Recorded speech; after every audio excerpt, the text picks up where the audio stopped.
Hello students, welcome to my channel. तो आज मैं आपको चैप्टर नंबर 5 अरिथमेटिक प्रोग्रेशंस के एक्सरसाइज 5.3 का क्वेश्चन नंबर 7 करवाने जा रही हूँ।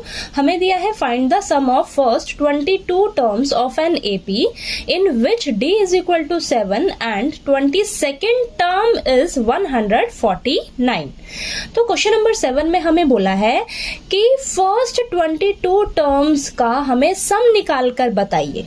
ठीक है, यानी कि आपको सम निकालना है 22 टर्म्स का, यानी कि S22 निकालना है। ठीक है, ये आपको फाइंड आउट करना है। और आपको दिया क्या हुआ है, D का वैल्यू दिया है, यानी कि कॉमन डिफरेंस आपको दे रखा है 7।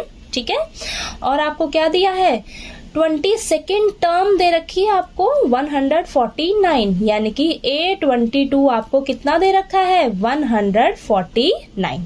ठीक है, और यहां हमारे पास n क्या हो जाएगा, 22। ठीक है, 22 टर्म्स का हमें सम निकालना है और 22nd टर्म हमें दे रखी है। ठीक है, और हमारे पास देखिए यहाँ पर n की वैल्यू क्या हो जाएगी, 22। ठीक है, अब देखिए हम क्या करेंगे, सबसे पहले इसे यूज करेंगे। ठीक है, तो यहाँ पर देखिए आपको क्या दे रखा है, A22 कितना दे रखा है, 149। ठीक है, तो हमारे पास an का फॉर्मूला क्या होता है, a plus n minus 1 into D. ठीक है, तो यहाँ पर हम लगाएंगे ये वाला फॉर्मूला। तो A22 is equal to, a तो हमें नहीं दिया, एक की जगह a ही रखेंगे। ठीक है, n कितना दिया है, 22 माइनस 1 इंटू डी कितना दिया है, 7, और A22 टर्म हमें कितनी दे रखी है, 149। तो यहाँ पर पुट कर दीजिए। ठीक है, और चलिए इसको सॉल्व करते हैं। तो यहाँ पर 22 माइनस 1 21 आ जाएगा इंटू 7। ठीक है, तो आगे इसको सॉल्व करते हैं हम। तो ये हो जाएगा हमारे पास 149 is equal to a plus इन दोनों को मल्टीप्लाई करेंगे तो हमारे पास आएगा 147। ठीक है, हमें यहाँ से a का वैल्यू मिलेगा। तो देखिए a के साथ अभी भी प्लस में 147 है, तो इस साइड आएगा तो माइनस में हो जाएगा।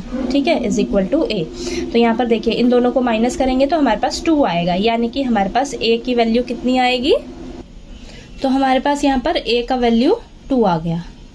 ठीक है, a की वैल्यू 2 आ गई। हमें क्या निकालना है, सम निकालना है 22 टर्म्स का। ठीक है, तो फटाफट से हम सम निकालते हैं। तो देखिए Sn का फॉर्मूला लगाएंगे, हमें a का वैल्यू पता लग गया और ये A22 हमें पता है 149। ठीक है, तो हम यहाँ पर फॉर्मूला लगाएंगे n/2 a प्लस an। ठीक है, ये वाला फॉर्मूला लगाएंगे। तो चलिए निकालते हैं 22 टर्म्स का सम। तो यहाँ पर आ जाएगा 22/2। ठीक है, a कितना दिया हुआ है आपको 2, और 22nd टर्म यानी कि कितनी दे रखी है आपको, 149, यानी कि इस एपी में आपके पास टोटल 22 टर्म्स होंगी। ठीक है, तो आपके पास देखिए ये लास्ट टर्म दे रखी है 149, तो ये an आपके पास लास्ट टर्म ही होता है। ठीक है, यानी कि A20 आपको 149 दे रखा है, तो यहाँ पर हम रख लेंगे। अब चलिए इसको फटाफट से हम सॉल्व कर लेते हैं। ठीक है, तो ये कैंसिल होके यहाँ पर 11 आएगा, तो यहाँ पर आ जाएगा 11 इंटू ये आ जाएगा आपके पास प्लस होके 151। ठीक है, अब इन दोनों को हम मल्टीप्लाई करके यहाँ पर आंसर फटाफट से लिखते हैं। ठीक है, तो इन दोनों को मल्टीप्लाई करिए, देखिए यहाँ पर आएगा आपके पास, ये आ जाएगा 1661। ठीक है, तो आ जाएगा आपके पास 1661। ठीक है, यानी कि आपके पास 22 टर्म्स का सम कितना निकल कर आ गया, 1661। यही आपको बोला था क्वेश्चन में फाइंड आउट करने के लिए। ठीक है, कि 22 टर्म्स का हमें सम निकाल कर बताइए। ठीक, तो चलिए आपको क्वेश्चन नंबर 7 जो है वो अच्छे से क्लियर हो गया होगा। नेक्स्ट क्वेश्चन नंबर 8 जो है वो हम नेक्स्ट वीडियो में करते हैं। ठीक है।